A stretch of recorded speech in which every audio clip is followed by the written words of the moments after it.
Galit Touati, bonjour. Bonjour. Et on se retrouve pour la dernière émission de l'été. Vous allez bien ? Je vais très bien, merci. Eh bien moi je suis très contente parce que vous n'êtes pas venu, comme on dit, les mains vides. En tout cas, vous êtes venu avec quelqu'un. Oui. Et ça nous fait bien plaisir, c'est Emmanuelle Wolf. Emmanuelle, bonjour. Bonjour. Alors vous êtes présidente de Yad Layeled, je vais y arriver, Suisse. C'est un nom compliqué, on avait dit qu'on changeait, non ? L'enfant et la Shoah. Oui, c'était on pas dit sur les le deux tas, là ? maintenant. Il y a Layeled France, l'enfant et la Shoah. Voilà. Alors Emmanuelle, vous êtes présidente donc de Yad Layeled Suisse. Alors comment vous avez créé cette association ? Et ça fait du bien de penser, en tout cas Galit, hein, c'est un peu votre enfant, de voir que ça Europe, internationale. spread out, comme on dit, ça s'étend partout. Alors Emmanuelle, racontez-nous cette belle histoire de la Suisse. Eh bien, j'ai d'abord travaillé avec Galit et été formée par Galit pendant un certain nombre d'années, puisque j'ai rejoint l'association en 2008.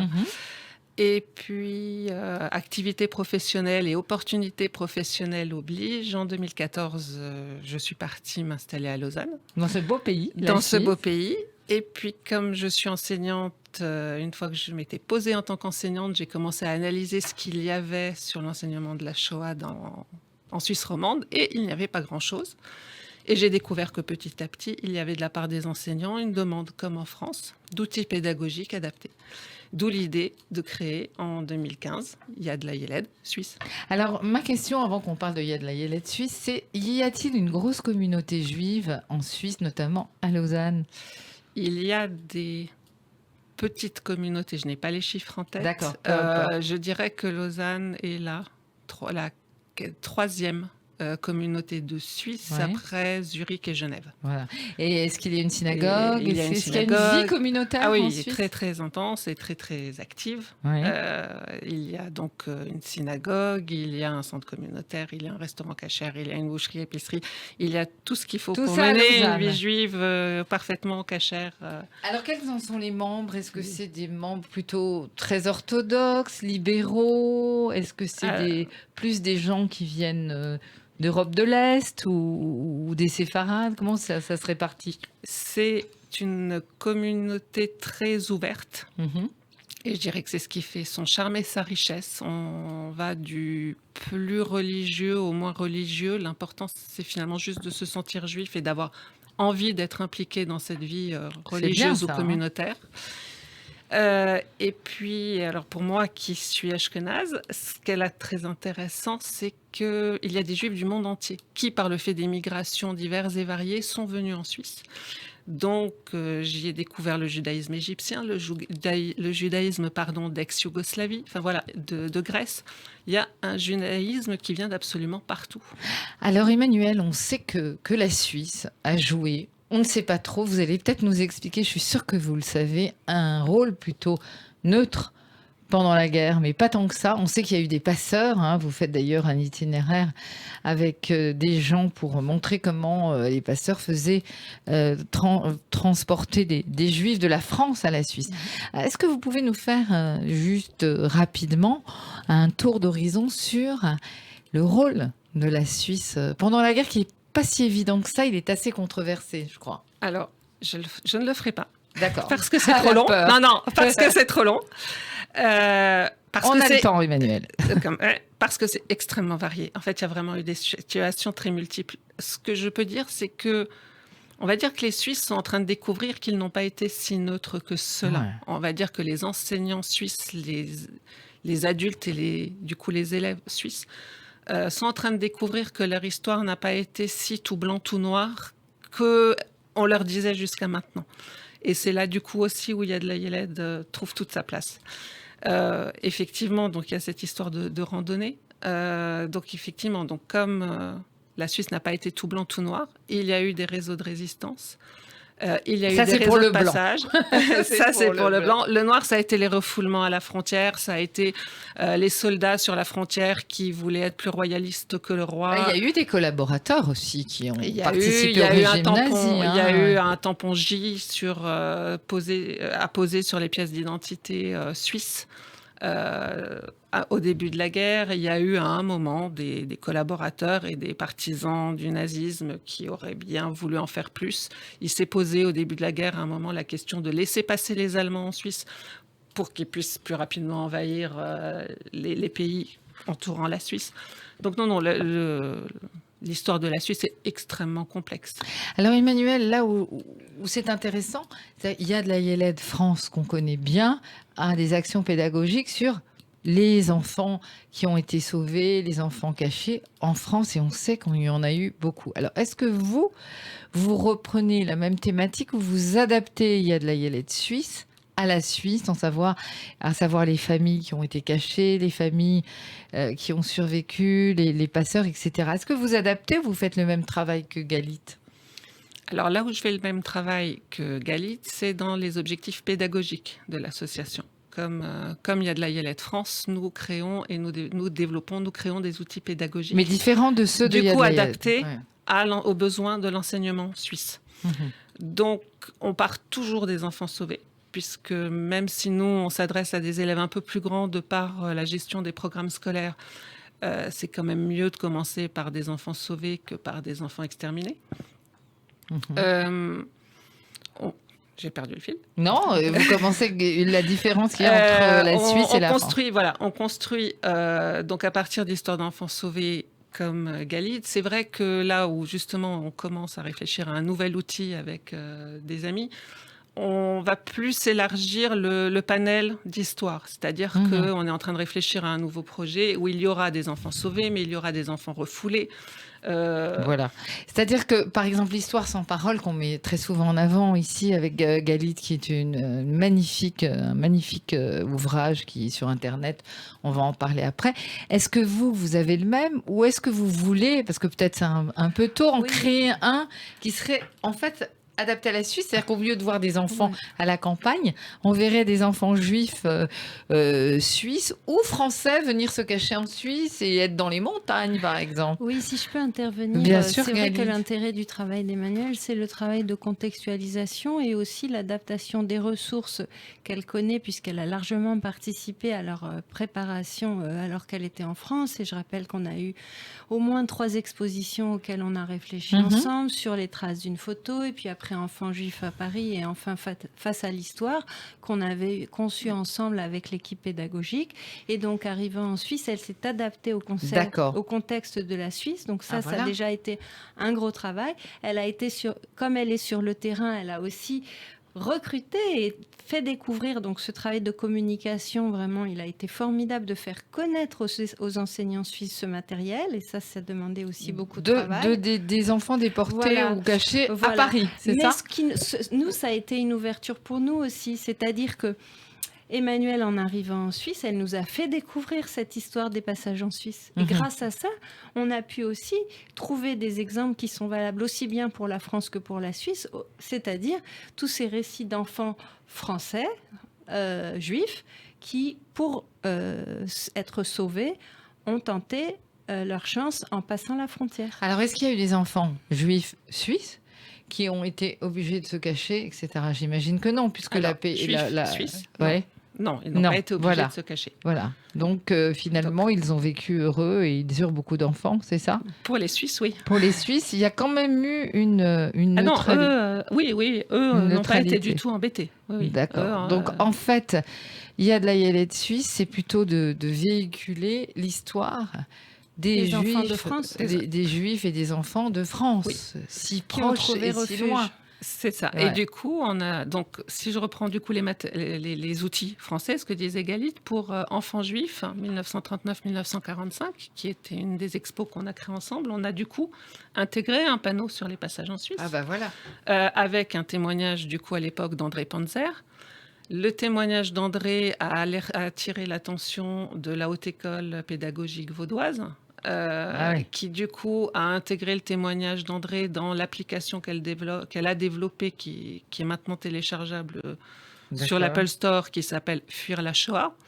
Et du coup, donc, où on voit des témoins raconter leur histoire. Donc, d'enfants parisiens qui sont passés en Suisse et qui ont été cachés en Suisse, par exemple, par des Suisses. Exactement. Non, du coup, une fois qu'ils étaient passés, ils n'ont pas été cachés. Ils ont vécu leur vie d'enfant. Ça, c'est Les formidable. réfugiés. On aimerait qu'il y en ait Il y a eu plus. un très joli film qui s'intitule Le voyage de Fanny de Lola Doyon. Ouais, on l'a Et vu, qui raconte justement ce départ de Paris d'un groupe d'enfants qui tentent de passer la frontière suisse. Voilà. Et l'histoire, la dernière image du film est très belle. Il y a et c'est une scène inspirée de l'histoire vraie de ces enfants qu'on faisait jouer au football sur la frontière. Et puis on lançait le ballon de l'autre côté de la frontière, et ben, il fallait aller le chercher. Un enfant allait chercher le ballon et ne réapparaissait pas. C'est formidable, voilà. Ça. Je me souviens très bien de cette scène. Alors, en fait, vous vous servez des outils pédagogiques donc de Yad Layeled France pour expliquer l'histoire. Vous en créez aussi. Quelles sont les actions que vous faites? Parce que l'idée, c'est quand même de ramasser des fonds pour la maison mère qui est en Israël, mais pas seulement. Qu'est-ce que vous faites comme action culturelle ou autre pour justement essayer de collecter des fonds? Vous avez des adhérents, alors, Emmanuel? On est vraiment pour l'instant une toute petite poignée. Ça fait 5 ans qu'on existe. Mais c'est bien. Donc on commence à réfléchir à comment trouver des fonds déjà pour créer nos propres outils et espérer ramener des adhérents. Oui. Et puis du coup, quand on aura plus de fonds, on pourra en envoyer en Israël. On n'en est malheureusement pas encore là. Après l'utilisation des outils, et si je joins l'utilisation des outils parisiens et nos actions sur le terrain, ce que je pourrais citer, c'est la randonnée des passeurs de Alors, mémoire. On va en parler évidemment, c'est le gros boss de cette émission. Racontez-nous un petit peu depuis quand cette randonnée existe, comment vous l'avez créée et puis surtout en quoi elle consiste, par où vous passez. Alors, la randonnée existait. C'est-à-dire qu'il faut savoir que pas loin de Lausanne, dans les montagnes du Jura vaudois, il y a une merveilleuse région qui s'appelle la vallée de Joux. Et cette toute petite région de montagne a 4 justes parmi les nations. Ah oui. 4 justes qui faisaient partie du même réseau de résistance, qui était le réseau dont le chef s'appelait Fred Raymond, et qui a fait passer énormément de monde. D'un petit village français en bas du Jura. Quand on y est, on comprend pourquoi c'est en bas. Il y a vraiment une différence de niveau. Donc, qui s'appelait Chapelle des Bois. Ils les faisaient passer par la montagne pour arriver à la vallée de Joux. Ils ont fait passer des résistants et ils ont fait passer des enfants qui étaient les enfants du château de la Hille, qui étaient au départ des enfants protégés par la Croix-Rouge jusqu'au moment où la Croix-Rouge n'a pas lui suffi pour les protéger et ils ont été évacués. Étaient en France. Ils étaient en France. Ils étaient pour la plupart déjà venus par la Belgique et l'Allemagne. Donc en fait, ils fuyaient et arrivés à la Hille, ils ont pu se poser un moment. Et puis un moment où on s'est rendu compte que la Croix-Rouge, le sceau Croix-Rouge ne protégeait plus. Et donc les employés suisses du château à ce moment-là ont mis en place une filière d'évacuation des enfants. Alors, vous suivez un itinéraire précis qui commence en France, cette randonnée existait déjà. Et puis, du coup, moi, je suis arrivée, on m'en a parlé. Et je me suis dit, il faut absolument que... Elle était faite ponctuellement. Je me suis dit, mais ça, il faut absolument que je rencontre les organisateurs et qu'on travaille ensemble. Donc, maintenant, on l'a fait chaque année. La seule fois, c'est l'année dernière. Donc, sous l'égide de Yad Layeled ou Sous l'égide de Yad Layeled, avec donc l'association des passeurs de mémoire. C'est une association qui s'appelle les Passeurs de Mémoire et qui existe à la vallée de Joux. En Suisse, uniquement dans la vallée de Joux. Et en France, mais je crois qu'elle a le même nom, mais vraiment de l'autre côté, quoi. Pour la mémoire de ce réseau de passeurs et ce réseau de résistance. Oui. Si je peux rappeler l'apport de Yad Layeled suite à cette randonnée, c'est que Emmanuel s'est mise en relation avec les écoles juives, en particulier de Genève, et elle a organisé de Lausanne. Elle a organisé pour eux des éditions de cette randonnée, mais ce qu'elle a proposé, qui je trouve formidable, c'est qu'en amont, elle fait un travail pédagogique avec les élèves qui font cette randonnée, qui est le résultat de leur travail d'apprentissage et de réflexion de l'histoire des enfants sauvés et cachés. Et ils comprennent mieux ensuite sur le terrain, après avoir étudié les expositions qu'elle propose et dont elle a été la conceptrice avec nous. Donc vous voyez l'intérêt de finir par ce trajet sur ce passage de frontière et de voir l'aboutissement de tout ce travail. Alors Emmanuel Wolf, comment ça se passe exactement? C'est un jour? Ça dure comment ça se passe? Un jour, c'est un dimanche. Alors juste pour compléter, jusqu'à il y a 2 ans en arrière, on a eu quelque chose de magique supplémentaire qui avait lieu ce jour-là. c'est qu'on avait le double témoignage du dernier passeur vivant et d'un enfant sauvé. Waouh. Sur les lieux. Ça, c'est bien. Donc, avoir cette double histoire, alors qu'effectivement, ils ont travaillé avant. Ils se souvenaient des lieux, celui qui a été... Alors, les enfants, le passeur avait une mémoire intacte. Il est malheureusement décédé cet hiver. Le passeur, c'est celui qui faisait passer, on est bien d'accord. Oui, il a eu une mémoire intacte. Tant qu'il a témoigné, il a vraiment eu toute sa tête jusqu'à son décès. Il n'est pas juste parmi les nations, ce monsieur ? Non. Et pourquoi il n'est pas juste ? Parce qu'en fait, il n'a pas passé les enfants de la île. Du coup, c'est celui dont les gens ne savaient pas son nom. Et il ne connaissait pas le nom des gens qu'il a passés. Les enfants de la île sont les seuls à avoir connu le nom de leur passeur, parce qu'ils étaient jeunes ados, et que quand même, ils devaient savoir à qui ils s'adressaient. Donc, ce sont les seuls après-guerre à avoir pu dire « j'ai été sauvé par X ou Y ». Très bien. Les autres passés n'ont jamais su qui les avait passés. Alors, c'est un dimanche et vous partez d'où ? Alors, hors situation Covid, on part de France parce qu'en fait, du coup, on doit partir de Suisse, on doit tourner pour se mettre en bas de la montagne. Là, c'est un peu compliqué en ce moment. Oui, mais on a trouvé une parade avec les passeurs de mémoire cette année qui nous a donné du coup à tous l'occasion de vivre un nouveau moment extraordinaire. D'abord parce qu'on n'a plus le dernier passeur vivant et que du coup, c'est les passeurs de mémoire qui racontent l'histoire des passeurs. Donc en fait, eux ont créé, puisqu'ils connaissent la montagne comme leur poche, une boucle dans la forêt du Rizou. Donc on part pas de France, on reste en Suisse, mais on est complètement sur les chemins de passage. Et on s'est servi d'une histoire sans parole. En fait, j'ai déroulé l'histoire d'une histoire sans parole au fur et à mesure de la randonnée. Et donc on est resté sur l'idée d'une histoire à deux voix, l'histoire des passeurs et l'histoire des passés. Et du coup, je montrais les panneaux au fur et à mesure.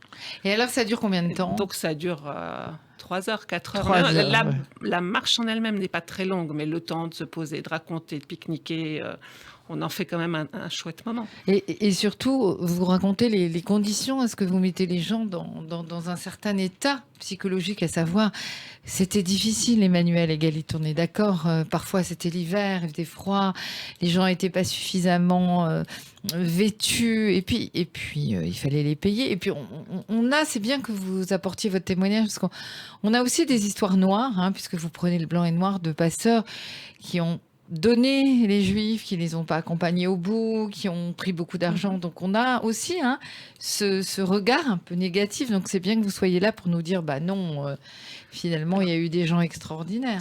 Alors ce moment-là est pour valoriser les moments extraordinaires. Alors il faut savoir que le passage à la vallée de Joux était tellement compliqué, parce que quand on est en France, on voit la montagne et on ne sait pas par où on va passer. On voit une falaise. On ne s'imagine pas qu'il y a des chemins de rando qui sont accessibles. Ça fait peur, la montagne, parfois, Galit, oui, Emmanuel. Alors, du coup, ils ne passaient pas en hiver. On a un témoignage de passage en hiver d'un des enfants de la île, d'ailleurs. Ça a été dantesque. Ils ont cru qu'il passerait jamais. Ils ont fini par encorder l'enfant avec une ceinture. Enfin, c'était assez compliqué. Donc, il y a eu un seul passage en hiver et le témoignage explique pourquoi il n'y a eu qu'un seul passage en hiver. Il passait plutôt l'été et de nuit. Donc ça, on n'a pas le temps et la possibilité de passer de nuit. Donc la mise en condition est plus complexe. Ce que font les guides, c'est qu'ils nous disent, voilà, pour quand même avoir le sentiment, même si nous, on n'est pas dans les mêmes conditions, c'est festif, on va vous perdre dans la forêt. Ça, j'aimerais pas. C'est-à-dire que, non, on n'est pas... On doit les suivre, au sens où on doit les suivre. C'est-à-dire qu'ils nous enlèvent des sentiers balisés pour nous mettre dans des sentiers qu'il n'y a qu'eux qui connaissent. Donc, nous sommes, aussi joyeux que nous puissions être, nous sommes obligés de leur faire confiance. Donc, comme étaient obligés de leur faire confiance, les passer. Et effectivement, on est en pleine forêt, on est sur un chemin, et on se dit, si maintenant je perds le guide, je suis perdu. Il n'y a pas de réseau. On peut avoir toute la technologie qu'on veut. Et ça dure longtemps, là, ce petit aparté sur les sentiers. On a la chance de très bien connaître les gens avec qui on circule et on leur fait confiance.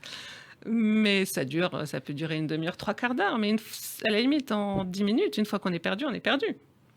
Si tant est. Donc, Alors, Galit, il y a des gens de France qui viennent de Yad Layeled pour Moi, j'ai faire participé alors, il y a racontez-nous. 3 ans.